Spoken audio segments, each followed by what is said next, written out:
So good afternoon friends, welcome to my channel. ఈరోజు 5th and 6th July 2025 current affairs చూద్దాము. So first 5th July 2025 current అఫైర్స్లో first current affair వచ్చేసి నౌకాదళంలో తొలి మహిళా fighter పైలట్గా ఆస్థా పూనియా. ఈమె భవిష్యత్తులో MiG-29K అండ్ నౌకాదళ రఫేల్ యుద్ధ విమానాలను నడిపే అవకాశం ఉందన్నమాట. సో ఈ ఆస్థా పూనియా అనే ఆమె తొలి మహిళా ఫైటర్ పైలట్గా ఈమె పేరుగాంచిందనమాట. సో సెకండ్ వచ్చేసి ఏంటి అంటే, సో ప్రధాని మోదీకి the order of the republic of Trinidad and tobacco పురస్కారం అనేది వచ్చింది. మనకి కరేబియన్ దేశమైనటువంటి ట్రినిడాడ్ అండ్ టొబాకోలో తాజాగా పర్యటించినటువంటి మోదీకి ఆ దేశ అత్యున్నత పౌర పురస్కారం అందించారనమాట. సో ఆ అత్యున్నత పౌర పురస్కారం పేరే ఇదనమాట, the order of the republic of Trinidad and tobacco అనమాట. సో 1999 తర్వాత భారత ప్రధాని తొలి ద్వైపాక్షిక పర్యటన ఇక్కడ జరగడం ఇదే మొదటిసారి అనమాట. సో మరి ఈ దేశం యొక్క అధ్యక్షురాలు ఎవరు అంటే క్రిస్టినా కర్లా. సో ఈమెనే ఈ పౌర పురస్కారాన్ని అందించింది అనమాట. సో ఈ క్రిస్టినా కర్లా యొక్క పూర్వీకులు తమిళనాడుకు చెందిన వాళ్ళు. అట్లాగే మనకి అయోధ్యలోని సరయూ నదీ జలాలు, రామ మందిరం యొక్క ప్రతిమ మరియు మహాకుంభమేళ యొక్క జలాలను ట్రినిడాడ్ అండ్ టొబాకో ప్రధాని అయిన కమ్లా పర్సాద్ బిసనర్కి అందించారనమాట. ఈ కమ్లా పర్సాద్ బిసనర్ అనే ఆమె పూర్వీకులు వచ్చేసి బీహార్ నుండి వలస వచ్చారనమాట. మౌలిక ఔషధ సహా వివిధ రంగాల్లో పరస్పరం సహకరించుకునేందుకు నిర్ణయించడం అనేది జరిగిందనమాట. అట్లాగే ట్రినిడాడ్ అండ్ టొబాకో ప్రధాని ఇచ్చినటువంటి విందులో మోదీకి సాంప్రదాయ రీతిలో సొహారీ ఆకుపై భోజనం వడ్డించారు. అంటే సొహారీ ఆకు అంటే మనకి ఇక్కడ అరటి ఆకు లాంటిదే, అక్కడ సొహారీ ఆకు అనమాట. సో వీళ్ళు పండుగల సందర్భంలో ఇదే ఆకుపై భోజనం అనేది చేస్తారనమాట. అది మనకి 5th current affairs, 5th July 2025 current affairs. Next 6th July 2025 current అఫైర్స్లో ఫస్ట్ కరెంట్ అఫైర్ వచ్చేసి ఏంటి అంటే, ఎలైట్ ఉమెన్ బాక్సింగ్ టోర్నీ, జాతీయ స్థాయి ఎలైట్ మహిళల బాక్సింగ్ టోర్నీ జూలై 1న మనకి హైదరాబాద్లోని సరూర్ నగర్ స్టేడియంలో ముగిసిందనమాట. ఈ పోటీలలో మనకి దేశంలోని ప్రముఖ బాక్సర్లు పాల్గొన్నారు. అందులో మనకి నిఖత్ జరీన్ వచ్చేసి రజత పథకం వచ్చింది, లవ్లీనా బోర్గోహాయ్ వచ్చేసి స్వర్ణ పథకం సాధించారు. నెక్స్ట్ నిహారిక గొనెల్లా వచ్చేసి కాంస్య పథకం అనేది సాధించారనమాట. మరి ఓవరాల్ టీమ్ టైటిల్ ఎవరికి వచ్చింది అంటే మనకి రైల్వే స్పోర్ట్స్ ప్రమోషన్ బోర్డ్ RSPBకి మనకి ఓవరాల్ టీమ్ టైటిల్ అనేది వచ్చిందనమాట. అట్లాగే సెకండ్ కరెంట్ అఫైర్ వచ్చేసి ఏంటి అంటే, ప్రపంచ బ్యాంకు ఆర్థిక అసమానతల నివేదిక.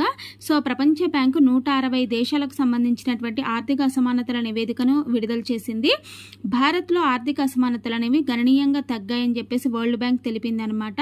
అంతర్జాతీయంగా సమానత్వ పరంగా భారత్ 4th ప్లేస్లో ఉంది. మరి ఫస్ట్ 3 ప్లేసెస్ ఏంటి అంటే, సో ఫస్ట్ తొలి 3 స్థానాలు స్లోవేక్ రిపబ్లిక్ ఫస్ట్ ప్లేస్, సెకండ్ ప్లేస్లో స్లోవేనియా, థర్డ్ ప్లేస్లో బెలారస్ అనమాట. ఇవి 3 కూడా ఫస్ట్ 3 ప్లేసెస్లో ఉంటే ఇండియా మాత్రం 4వ స్థానంలో ఉంది. మరి దేశంలో 2011-12లో అత్యంత పేదరికం అనేది 16.2% ఉండేది. అది 2022-23కు వచ్చేసరికి అత్యంత పేదరికం అనేది 2.3%కి పడిపోయిందనమాట. అంటే గత 10 సంవత్సరాలలో 16.2% నుంచి 2.3%కి తగ్గిపోయింది. అంటే 17.1 కోట్ల మంది భారతీయులు అత్యంత పేదరికం నుండి బయటపడ్డారు అని చెప్పేసి మనకి ఈ నివేదిక ద్వారా తెలుస్తుందన్నమాట. అలాగే ఉత్తమ జినీ ఇండెక్స్ ఆధారంగా సమానత్వాన్ని లెక్కించిందనమాట. భారత జినీ ఇండెక్స్ ఎంత అంటే 25.5. 2022లో మన ఇండియా యొక్క జినీ ఇండెక్స్ వాల్యూ ఎంత అంటే 25.5 అనమాట. అదే 2011లో ఎంత ఉండేది అంటే 28.8 ఉండేదన్నమాట. ఓకేనా. అట్లాగే ఒక దేశంలో కుటుంబాలు లేదా వ్యక్తుల మధ్య ఆదాయము, సంపద లేదా వినియోగం సమానంగా ఎలా పంపిణీ చేయాలో, ఎలా పంపిణీ అవుతుందో అర్థం చేసుకోవడానికి మనకి జినీ ఇండెక్స్ అనేది సహాయపడుతుంది. అంటే జినీ ఇండెక్స్ ఎలా ఉపయోగపడుతుంది అంటే, ఒక దేశంలో ఉన్నటువంటి కుటుంబాలు లేదా వ్యక్తుల మధ్య ఆదాయము లేదా సంపద, వినియోగం ఇవన్నీ కూడా సమానంగా ఎలా పంపిణీ అవుతుందో మనం అర్థం చేసుకోవడానికి ఈ ఇండెక్స్ సహాయపడుతుంది. మరి జినీ ఇండెక్స్ అనే వాల్యూ అనేది మనకి 0 నుంచి 100 మధ్య లెక్కిస్తారు. 0 ఉంటేనేమో ఖచ్చితమైన సమానత్వం, అంటే అక్కడ అసమానతలు లేవు అని అర్థము. 100 ఉంటేనేమో అసమానత్వం ఎక్కువ అనమాట. ఓకేనా. అలాగే చైనా యొక్క జినీ ఇండెక్స్ ఎంత అంటే 35.7, US యొక్క జినీ ఇండెక్స్ ఎంత అంటే 41.8 అనమాట. మరి రోజువారీ $2.15 అంటే 184 రూపీస్, సుమారుగా 184 రూపీస్ కంటే తక్కువతో వాళ్ళు ఎవరైనా జీవనం కొనసాగిస్తే వాళ్ళు అత్యంత పేదలు అనమాట. ఈ రోజువారీ $2.15 ప్రకారము 2011-12లో 16.2% అత్యంత పేదరికంలో ఉండే వాళ్ళు ఉన్నారు. వాళ్ళు 2022-23కి వచ్చేసరికి 2.3%కి తగ్గిపోయారనమాట. అలాగే థర్డ్ కరెంట్ అఫైర్ వచ్చేసి ఏంటి అంటే మనకి థర్డ్ కరెంట్ అఫైర్ వచ్చేసి వన్ బిగ్ బ్యూటిఫుల్ బిల్ అనమాట. సో ఈ వన్ బిగ్ బ్యూటిఫుల్ బిల్ అనేది పన్నుల్లో కోత, వ్యయ నియంత్రణలకు ఉద్దేశించినటువంటి ఈ బిల్లుపై జూలై 1న ఓటింగ్ అనేది జరిగింది అమెరికాలో. ఇందులో 3 రిపబ్లికన్లు ఈ బిల్లుకు వ్యతిరేకంగా ఓటేయడంతో 50-50 టై అయిందనమాట. కానీ అమెరికా ఉపాధ్యక్షుడు అయినటువంటి జేడీ వాన్స్ ఈ బిల్లుకు అనుకూలంగా ఓటు వేశారనమాట. సో దీని ప్రకారం అంటే ఈ వన్ బిగ్ బ్యూటిఫుల్ బిల్ ప్రకారము ప్రస్తుత ఆదాయ పన్ను విధానాన్ని పూర్తిగా లేదా పాక్షికంగా రద్దు చేసి దాని స్థానంలో దిగుమతి చేసుకునేటువంటి వస్తువులపై భారీ సుంకాలు విధించడమే ఈ బిల్లు యొక్క ప్రాముఖ్యత అనమాట. అంటే ఇప్పుడు అమెరికాలో ఉన్నటువంటి ఆదాయ పన్ను విధానాన్ని పూర్తిగా కానీ లేదంటే పాక్షికంగా కానీ రద్దు చేస్తారు. దాని స్థానంలో దిగుమతి చేసుకునేటువంటి వస్తువులు ఉంటాయి కదా, వాటిపైన భారీ సుంకాలు అనేది విధిస్తారనమాట. అలాగే ట్రిలియన్ల కొద్ది డాలర్ల పన్ను మినహాయింపులతో పాటు $1.2 ట్రిలియన్ విలువైన మెడిక్ ఎయిడ్ మరియు ఆహార కూపన్ల యొక్క కోతకు ఉద్దేశించిందే ఈ బిల్ అనమాట. అంటే ట్రిలియన్ల డాలర్ల పన్నులు మినహాయించడమే కాకుండా $1.2 ట్రిలియన్ విలువైనటువంటి మెడిక్ ఎయిడ్ మరియు ఆహార కూపన్ల యొక్క కోతకు కూడా ఈ బిల్ అనేది ఉపకరిస్తుంది అనమాట. అలాగే ఫోర్త్ కరెంట్ అఫైర్ వచ్చేసి ఏంటంటే వోల్గా టు బ్రహ్మపుత్ర సైక్లోథాన్ 2025 ఈ సాహస యాత్రను ఎక్స్ప్లోరర్స్ అనే అడ్వెంచర్ స్పోర్ట్స్ అనే సంస్థ నిర్వహించింది. సో భారత్కి చెందినటువంటి అస్సాంలోని నాగావ్ జిల్లా కలియాబోర్కి చెందినటువంటి రాకేష్ బసాక్ అనే వ్యక్తి 10,000 కిలోమీటర్ల సైకిల్ యాత్రను ఒంటి కాలుతో పూర్తి చేశాడనమాట. అయితే ఇతడు 7 దేశాల సైకిల్ యాత్రను ఎక్కడ స్టార్ట్ చేశాడు అంటే రష్యాలోని మాస్కోలో ఉన్నటువంటి భారత రాయబార కార్యాలయం నుండి ప్రారంభమైనటువంటి ఈ యాత్ర అనేది 120 రోజులు కొనసాగి ఆఫ్ఘనిస్తాన్, నేపాల్ మీదుగా మన ఇండియాకి అనేది చేరిందనమాట. అలాగే ఫిఫ్త్ కరెంట్ అఫైర్ వచ్చేసి ఏంటి అంటే స్టార్టప్లను ప్రోత్సహించడానికి ఆర్డీఐ పథకము మనకి స్టార్టప్లు అంటే క్వాంటమ్ కంప్యూటింగ్, రోబోటిక్స్, ఏఐ వంటి కీలక సాంకేతిక రంగంలో పరిశోధనలు చేపట్టడం కోసము నిధులు అందించడానికి 1,00,000 కోట్ల కార్పస్తో కూడినటువంటి కొత్త పరిశోధన, అభివృద్ధి, ఆవిష్కరణ అంటే రీసెర్చ్, డెవలప్మెంట్ అండ్ ఇన్నోవేషన్ పథకాన్ని తీసుకొని వస్తున్నారనమాట. దీన్ని ఆర్డీఐ స్కీమ్ అంటారు.